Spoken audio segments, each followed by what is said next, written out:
qui disait les femmes ont des spécificités, notamment biologiques, notamment liées à la maternité, et donc on doit revendiquer l'égalité femmes-hommes en tenant compte... Elle n'aurait jamais imaginé que tout finirait là, sur les hauteurs de Ravello, au bord de cette falaise, suspendue entre ciel et mer, un souffle d'Italie dans les voiles de sa robe blanche, une main tremblante glissée dans celle d'un homme dont personne ne connaissait encore le nom, pas même ses amis les plus proches. Marlène Schiappa, femme politique au discours de fer, à l'allure tranchée, l'égérie d'un féminisme assumé. Celle qui avait affronté les tempêtes médiatiques, les tribunaux des réseaux sociaux, les tensions des plateaux télé et les jeux de pouvoir à Matignon, venait de dire oui, en secret, dans une chapelle oubliée des circuits touristiques, loin des caméras, loin de Paris, loin de ce monde qui ne lui avait jamais pardonné d'être à la fois femme, ambitieuse, mère, libre et indocile. Le vent soulevait doucement les mèches échappées de son chignon, et dans ses yeux, une lueur étrange, entre vertige et délivrance, comme si ce moment scellait autre chose qu'une union, comme s'il effaçait des années de tension, de douleurs contenues, de secrets trop longtemps enfouis, sous le masque d'une femme publique qui n'a jamais cédé, jamais montré ses failles, jamais avoué les failles que l'on devine à peine derrière les sourires crispés, les réponses affûtées, les apparitions maîtrisées. On aurait pu croire à une fugue amoureuse, mais c'était bien plus que cela. C'était une échappée vers elle-même, une tentative de reprendre possession de ce corps qu'elle savait bientôt livrer aux douleurs d'un nouvel accouchement. Ce ventre rond, dissimulé sous la coupe fluide de la robe, ce cœur battant pour deux, ce moment volé avant que tout ne recommence, avant que la lumière crue de la maternité, de la notoriété et du jugement public ne l'éclaire à nouveau de plein fouet. On ne savait rien de lui, l'homme à ses côtés, ni son âge, ni son métier, ni son passé. Seulement cette manière qu'il avait de la regarder, comme s'il connaissait toutes les versions d'elle, même celles qu'elle avait laissées derrière, même celles qu'elle avait niées, enfouies, étouffées. Le prêtre parlait italien, une langue qu'elle comprenait à peine mais qui lui semblait douce, enveloppante, presque maternelle, comme un écho à une autre vie, un autre lieu, un autre soi. Il n'y avait que 3 témoins, choisis avec une minutie quasi militaire, tous liés par une clause de silence impénétrable. Et pourtant, ce n'était pas la peur d'être découverte qui flottait dans l'air, mais l'impression poignante d'un chapitre qui se ferme, d'une dernière page tournée à l'encre invisible, comme si cette cérémonie secrète ne devait pas exister dans les livres d'histoire, mais seulement dans la mémoire d'un instant volé au réel. Marlène Schiappa, celle que l'on associait à des polémiques, à des tribunes, à des décisions controversées, n'était plus à cet instant que cette femme au bord d'un monde, suspendue entre 2 vies, entre 2 rôles, entre 2 vérités. Dans la petite sacoche nacrée qu'elle tenait serrée contre elle, une lettre pliée en 4, usée par le temps, une lettre qu'elle relisait chaque nuit depuis 6 ans, sans jamais trouver le courage de la brûler. Une lettre qui ne portait ni signature, ni date, mais dont chaque mot l'avait hantée au point de guider chacun de ses pas jusqu'ici. Personne ne savait qu'elle avait traversé tout cela, que cette grossesse-là n'était pas comme les autres, qu'elle n'était pas le fruit du hasard, ni du bonheur, mais de quelque chose de plus profond, de plus lourd, de plus irrésolu. En descendant les escaliers de pierre après la cérémonie, elle s'est arrêtée un instant, posant la main sur la rambarde froide, ses doigts légèrement gonflés, son souffle saccadé, et dans son regard, ce reflet fugace d'un souvenir qu'elle aurait voulu effacer, une nuit à Marseille, un nom prononcé trop fort, un appel qui n'aurait jamais dû être entendu. Le clocher sonnait lentement, 7 coups comme 7 promesses silencieuses, et sous la lumière dorée du couchant, elle avançait, droite, le regard fixé vers l'horizon, comme si rien ne pouvait plus la rattraper, comme si tout, désormais, ne dépendait plus que d'elle. Le silence était presque sacré autour d'elle, mais dans sa tête, un tumulte, un écho, une voix ancienne qui murmurait encore, un prénom qu'elle n'avait pas prononcé depuis des années, mais qui battait à l'unisson avec le cœur de l'enfant à naître. Rien ne pouvait expliquer ce mariage soudain, ce besoin d'enfouir son amour au fond d'un pays étranger, si ce n'est ce détail minuscule, ce rendez-vous manqué en 2019, cette enveloppe oubliée dans une loge du ministère, cette vérité qu'elle avait refusé d'entendre jusqu'à ce que son propre corps ne la contraigne à la regarder en face. Elle n'était plus seulement Marlène Schiappa, la femme politique, l'autrice, la féministe, la polémiste. Elle était devenue l'héritière d'une histoire souterraine que personne ne devait connaître, sauf lui, celui qu'elle venait d'épouser sans témoin du passé, sans trace sur les réseaux, sans bague trop voyante, sans annonce officielle. Et pourtant, tout était là, dans le moindre geste, dans cette façon de poser la main sur son ventre, comme pour apaiser une tempête ancienne, comme pour sceller un pacte avec l'avenir. Un avenir qui, elle le savait, ne pourrait jamais être tout à fait libre, tant que le passé rôderait dans l'ombre avec ses vérités tranchantes et ses visages oubliés. Sous le soleil brûlant de Sicile, là où la lumière semble bénir chaque pierre, chaque souffle, chaque serment murmuré à voix basse, Marlène Schiappa a tourné une page silencieuse mais décisive de sa vie, loin des micros, des plateaux survoltés et des arènes politiques où elle avait longtemps porté haut les combats de son époque. Elle s'est avancée, radieuse et profondément apaisée, vers un instant que nul n'avait vu venir. Elle, la femme publique, si souvent disséquée, critiquée, mal interprétée, a choisi la discrétion pour offrir à son cœur ce que la scène ne lui avait jamais permis. Un moment de grâce, intime, vibrant, à l'abri des regards, mais pas de la mémoire. Marlène Schiappa s'est mariée en Sicile, entourée d'un cercle restreint d'êtres choisis, dans une atmosphère qui sentait la mer, les citronniers en fleurs et l'éternité des choses simples. À ses côtés, Mathias Savignac, celui que le destin lui avait glissé dans les pas 3 ans plus tôt, à New York, sans tapage, sans promesses grandiloquentes, mais avec cette intensité rare qui ne ment pas. Ce n'était pas une union comme les autres, c'était un ancrage, un élan commun, une réponse intime à toutes les blessures invisibles. Marlène portait une robe de dentelle fine, presque comme une seconde peau, une extension de son histoire, et à son doigt brillait une alliance discrète, peut-être Cartier, peut-être simplement l'éclat d'un choix assumé, d'un amour réparateur. Ce mariage ne ressemblait en rien aux cérémonies planifiées par les magazines, il était d'une vérité désarmante, celle des 2 êtres qui n'ont plus rien à prouver, qui se choisissent sans bruit, au moment où la vie leur offre un miracle inattendu. Un enfant, à naître bientôt, comme une bénédiction venue clore un chapitre d'attente silencieuse. À 42 ans, elle a confié que cette grossesse tenait du miracle. Un de ces rêves que l'on caresse, sans oser y croire pleinement, un désir enfoui que les statistiques condamnaient, mais que le corps, dans un dernier élan de confiance, a fini par accueillir. Cette maternité-là, elle n'était pas un hasard. Elle était un aboutissement, un fil rouge tendu entre les douleurs du passé et les promesses de demain. Déjà mère de 2 adolescentes nées d'un précédent mariage, Marlène tisse aujourd'hui une nouvelle toile familiale avec Mathias, lui aussi père, eux 2 bâtissant pierre après pierre une famille recomposée où chaque voix, chaque présence a sa place, son poids, son mystère. En mai dernier, ils avaient déjà planté une racine commune en acquérant une maison en Bourgogne, un lieu pour se retrouver, se projeter, rêver à plusieurs. Ce n'était pas une stratégie, ni une fuite, c'était une nécessité profonde de construire un refuge, un territoire à eux. Et maintenant que les langues se délient, que les photos circulent, des clichés pleins de lumière, de regards échangés et de douceur, Marlène ne cache plus rien. Elle partage, à sa façon, sans excès, comme on ouvre un journal intime devenu trop lourd à porter seul.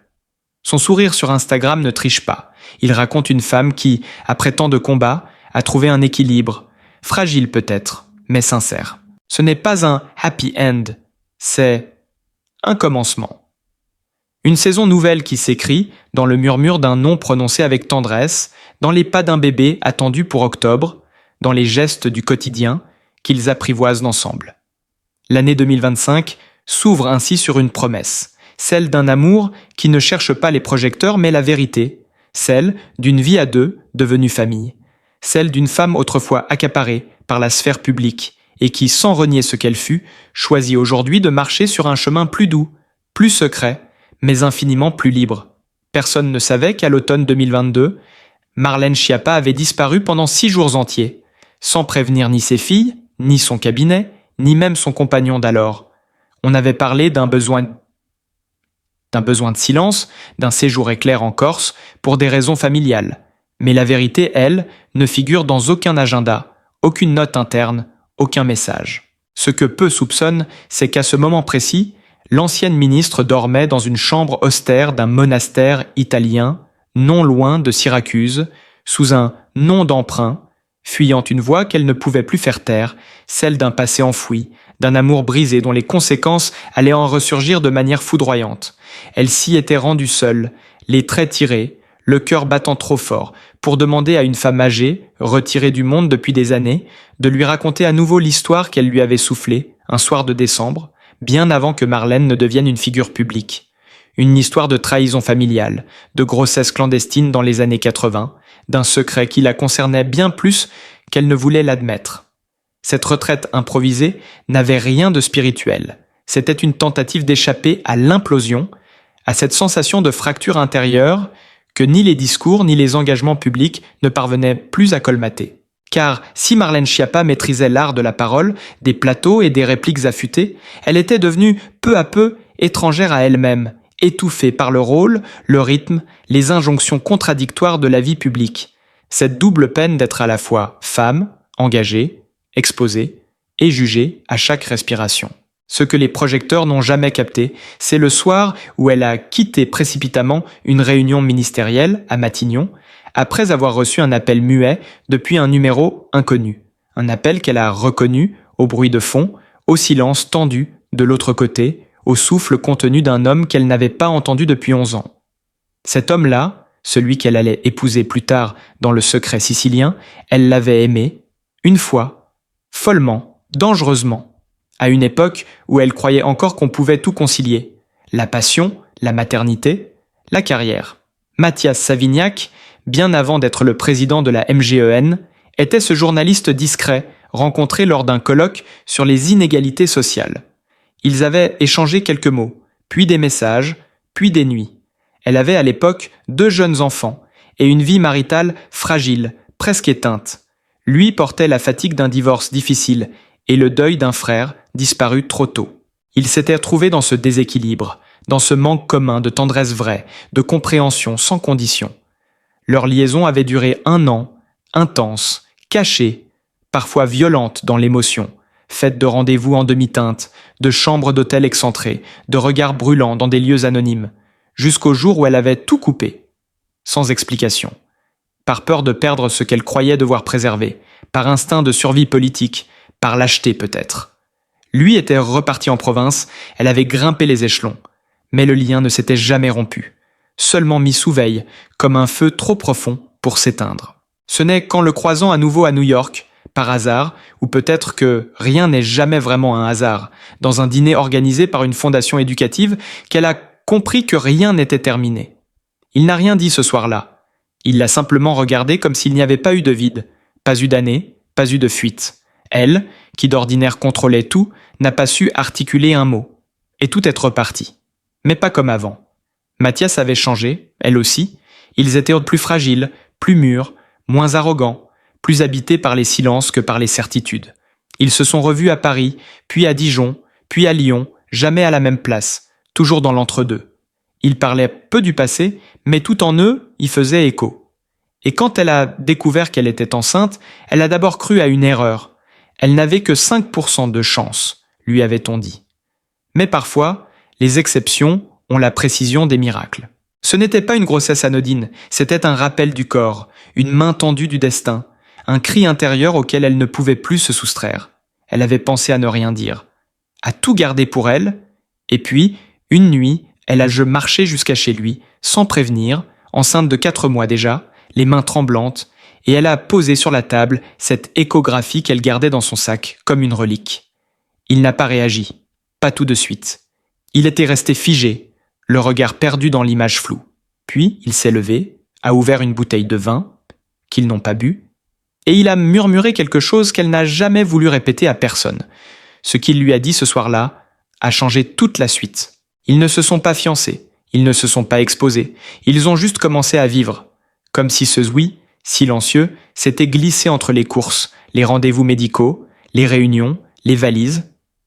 La maison en Bourgogne n'était pas une propriété, c'était un refuge, un lieu où elle pouvait enfin retirer son armure, redevenir Marlène, sans Schiappa, sans fonction, sans étiquette. Il y avait des week-ends où elle restait couchée toute la journée, vidée, à la merci de souvenirs étranges, d'ombres anciennes, de lettres non envoyées. Mathias savait. Il ne posait pas de questions. Il lisait, cuisinait, écoutait. Il aimait dans le silence, avec cette force de ceux qui ont trop perdu pour risquer de perdre encore. Le mariage, ils l'ont décidé, une nuit, à Palerme. Après une dispute violente, une de celles où tout menace de s'effondrer, même les fondations. Elle avait crié, il était sorti dans la rue, elle l'avait cherché, en larmes, et quand elle l'a trouvé, il pleuvait sur la ville. Il n'y avait que cette phrase qu'elle a dite, sans réfléchir. « Épouse-moi maintenant, ou laisse-moi. » Il l'a épousée. Pas tout de suite, mais il l'a fait. Et cette robe blanche, elle ne l'avait pas choisie. C'est sa fille aînée qui l'avait repérée dans une vitrine parisienne, comme un clin d'œil à une mère qu'elle avait parfois du mal à comprendre, mais qu'elle n'avait jamais cessé d'admirer. Aujourd'hui, Marlène sait que l'avenir est incertain, que rien n'est à l'abri du vacillement. Mais elle avance. Elle porte ce troisième enfant, comme on porte un serment ancien. Elle écrit à nouveau des lettres qu'elle ne publiera jamais, des fragments de vérité, des confidences laissées à la nuit. Elle sait que beaucoup ne comprendront pas ce chemin, cette discrétion, cette manière de s'effacer du vacarme. Mais elle s'en fiche. Elle vit. Elle aime. Et dans ce simple fait, il y a désormais pour elle plus de courage que dans tous les discours qu'elle a pas à prononcer. Le reste, le monde, viendra après. Et peut-être que c'est cela, au fond, le plus bouleversant dans cette histoire. Marlène Schiappa n'a jamais cessé de se battre, mais aujourd'hui, elle se choisit. Elle s'accorde enfin le droit d'être aimée, sans devoir se justifier, d'être mère à nouveau, sans se battre contre le temps, d'être femme sans jouer un rôle. Derrière les murs d'une maison en Bourgogne, sous le ciel changeant d'une Sicile intime, entre deux silences partagés avec Mathias, elle écrit une page nouvelle que personne n'attendait, mais que tout le monde devrait lire. Une histoire qui n'a rien de spectaculaire, mais qui vibre d'humanité, de contradiction, de beauté brute. Une histoire vraie, cachée dans les interstices d'une vie trop exposée. Et si vous avez ressenti ce frisson en lisant ces lignes, si vous avez vu ne serait-ce qu'un instant au-delà de l'image publique, alors restez avec nous. Car ce que nous venons de dévoiler n'est qu'un fragment. Ce n'est pas une fin. C'est le commencement d'un récit plus vaste, plus profond, plus bouleversant encore. Abonnez-vous pour ne rien manquer de ce voyage au cœur des destins, des cicatrices et des renaissances silencieuses. Ce qui vient ensuite pourrait bien tout changer.